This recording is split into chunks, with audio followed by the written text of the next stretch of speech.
پہلی جنگ غازی عباس نے صرف 12 سال کی عمر میں لڑی ہے. پہلی جنگ غازی عباس نے، جنہیں قمر بنو ہاشم کہتے ہیں، مولائے کائنات کے ہم شبی تھے. یہ غازی عباس بہت خوبصورت تھے اور قد اتنا اونچا تھا، مورخین نے لکھا ہے، پتہ نہیں کہاں تک انہوں نے انصاف کیا ہے، قد اتنا اونچا تھا کہ جب اونٹ کو چارہ کھلاتے تھے تو اس کی پیٹھ پہ ہاتھ رکھ کے کھلاتے. یہ اور سینے بڑے چوڑے تھے. قدرت نے بہت حسن دیا تھا، نوازا تھا. اسی حسن کی وجہ سے ان کو قمر بنو ہاشم کہتے ہیں.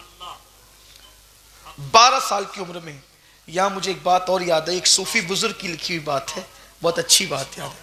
پہلی جنگ تھی، اس یعنی حضرت عباس کی پہلی جنگ یہ کیسے ہو گئی یہ بھی آپ کو سنا دوں. سرکار مولائے کائنات نے جب اپنے پورے خاندان کے ساتھ جنگ میں شرکت کی تو سامنے کا لشکر بڑا کر و فر کے ساتھ آیا تھا. تو سرکار نے فرمایا علی کا کون بیٹا جائے گا،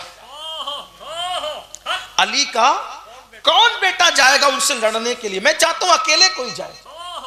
علی کا کون بیٹا جائے گا اکیلے، کہ میں چاہتا ہوں اکیلا جائے. تو امام حسن اٹھے، ابا میں، بابا میں.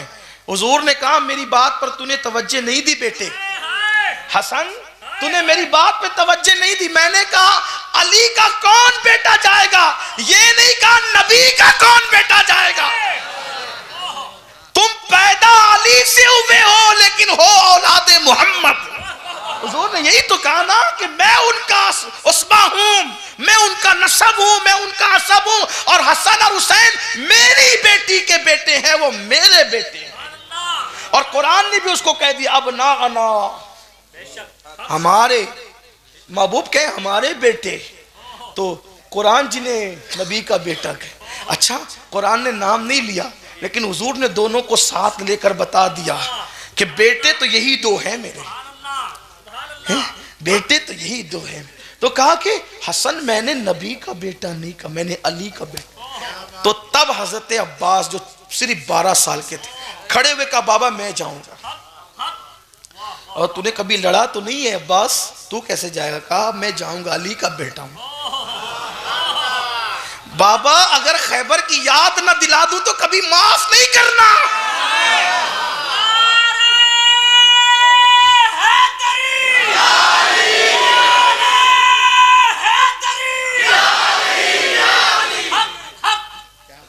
مجھے یہاں ایک بات اور یاد آ گئی لغت کی. نبی کے گھر میں جو نام ہے نا، نام کیا ہے؟ جعفر، عباس، حیدر، حمزہ. کبھی سوچا کسی اور گھر میں یہ نام آپ کو شاید نہیں ملے. حمزہ، جعفر، عباس، حیدر. لغت میں ماہرین لغت بتاتے ہیں کہ یہ سارے نام شیروں کے ہیں. حمزہ بھی شیر کا نام ہے، عباس بھی شیر کا نام ہے، جعفر بھی شیر کا نام ہے، اور حیدر بھی شیر کا نام. یہ عربی زبان کی وسعت ہے. اور زبانوں کا حال یہ ہے کہ کئی چیزوں کے ایک نام ہوتے ہیں، اور عربی زبان کی وسعت کا حال یہ ہے کہ ایک چیز کے کئی نام ہوتے ہیں. یہ عربی کی فصاحت ہے، یہ عربی زبان کی وسعت ہے. اس لیے کہ ساری زبانیں ملا جلا کر بنی ہے اور عربی زبان آسمان سے اتری ہے. یہ عربی زبان کی خصوصیت ہے. تو کہا جاتا ہے کہ شیر جب غار میں سستانے کے لیے بیٹھتا ہے تو شیر کو جعفر کہہ دیتے ہیں. ٹھیک. پھر وہ شیر جب شکار کو دیکھتا ہے اس کو حمزہ کہتے ہیں. پھر جب وہ گھراتا ہے اس کو عباس کہتے ہیں، اور جب حملہ کرتا ہے شکار پہ تو اس کو حیدر کہتے ہیں. اسی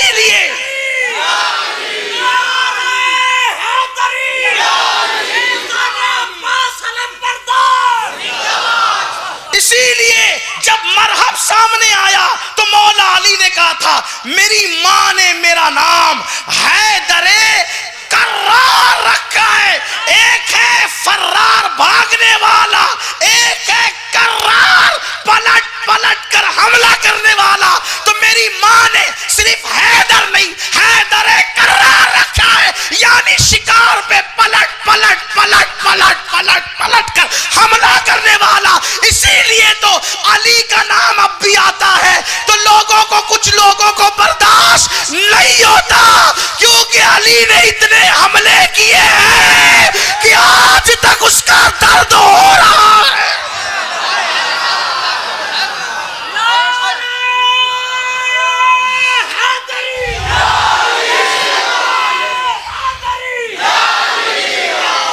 کبھی زنجیر ہلتی ہے، کبھی در کانپ جاتا ہے، کبھی دیوار ہلتی ہے، کبھی در کانپ جاتا ہے۔ علی کا نام سن کر اب بھی خیبر کانپ جاتا ہے۔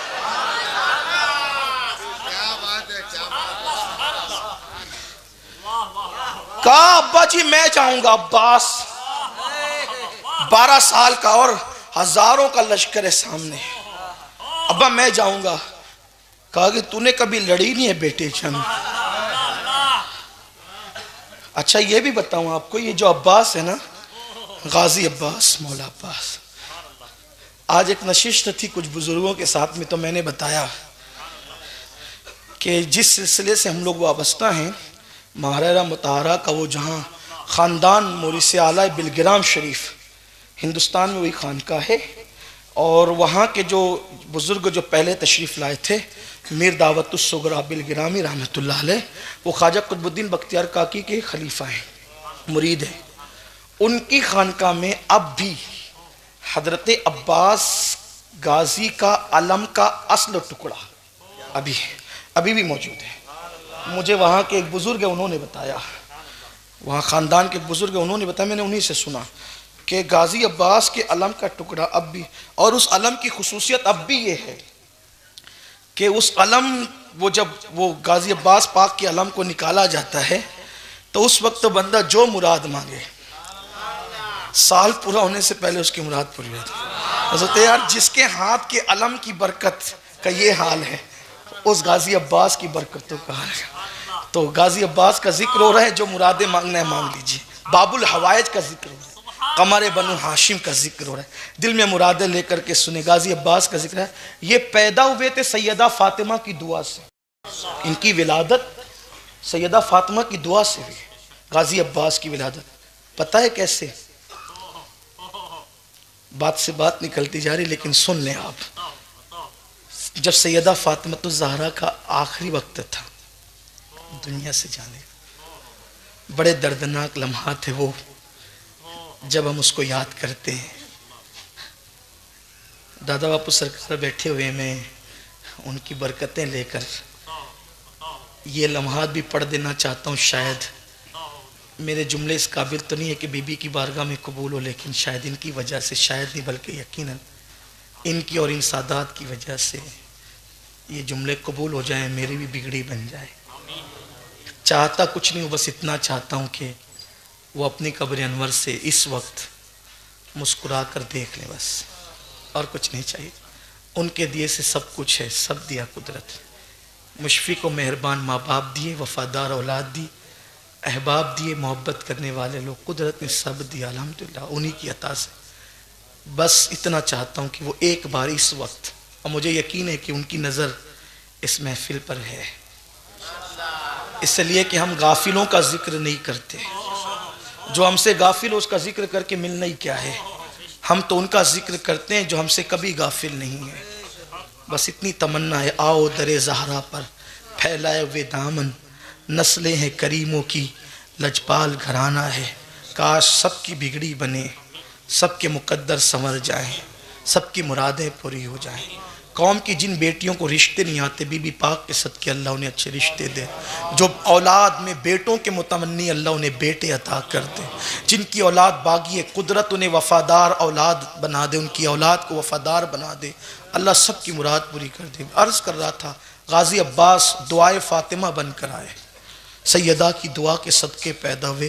بات یہ تھی کہ تیسری رمضان تھی، رمضان المبارک کی تیسری تاریخ تھی، دن کے وقت سیدہ فاطمہ پانی گرم کر رہی تھی، روٹیاں جلدی جلدی پک